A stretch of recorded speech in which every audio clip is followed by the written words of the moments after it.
안녕하십니까. 저는 노무법인 ENL 대표 김철우 노무사입니다. 만나서 반갑습니다.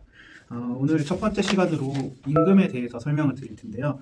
기본적으로 임금에 대해서 제일 처음에 머릿속에 확실히 입력해야 될 부분이 뭐냐면은 세법상 근로소득이냐 아니냐와 노동법상 임금이냐 아니냐는 별도로 분리해서 생각하셔야 된다는 거예요. 대표적인 케이스로 우리가 일반적으로 많이 지급하는 것이 식대하고 차량유지비인데, 식대는 지금 월 10만 원, 차량유지비는 월 20만 원까지 비과세 처리가 되잖아요.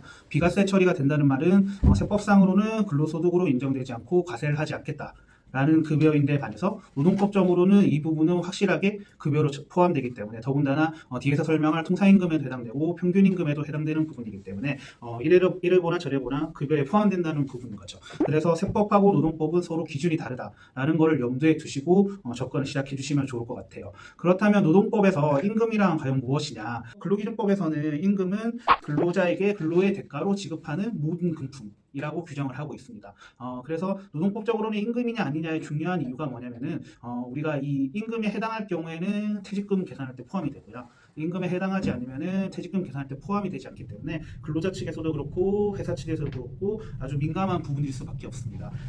대표적으로 우리가 기본적으로 월급의 형태로 기본급, 뭐 식대라든지 차량유지비라든지 연장근로수당 이런 부분들은 당연히 급여에 해당이 되겠죠.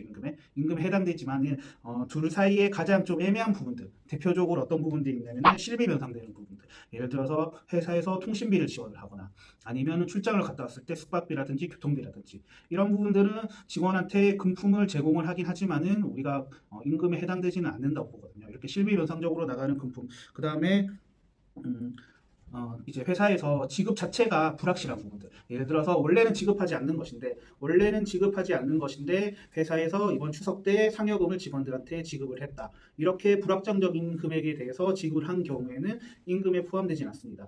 이 부분도 세법하고 다른 부분인데, 세법은 당연히 이 부분은 근로소득으로 인정이 되는 부분이고요. 다만 노동법적으로는 임금에 해당되지 않을 가능성이 있다. 그리고 올해 1년 동안 회사를 운영을 해서 매출이나 영업이익이 생각했던 것보다 많이 발생을 해서 직원들한테 연말에 경영성과급을 지급하고자 한다면 이렇게 지급되는 경영성과급은 임금에 해당되지 않는 것이죠.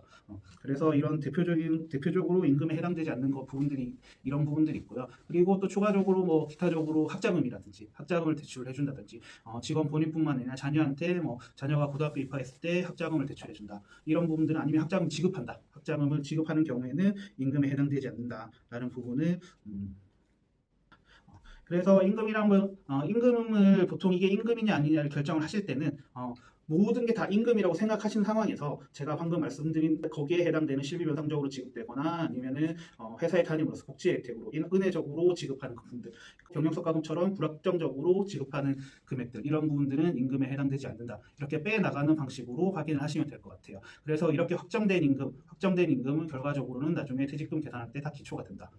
그리고 추가적으로 하나 더 말씀드릴 부분은 우리가 매월 지급하지 않는다고 해서 임금이 아닌 건 아닙니다. 예를 들어서 명절하고 추석, 여름휴가, 연말 이렇게 4번에 나눠서 기본급의 50%라든지 아니면 전 직원한테 매번 50만 원씩이라든지 정해진 금액이 지급된다, 일률적으로 지급된다면은 매월 지급되는 금액은 아니지만 당연히 임금에 들어가고요.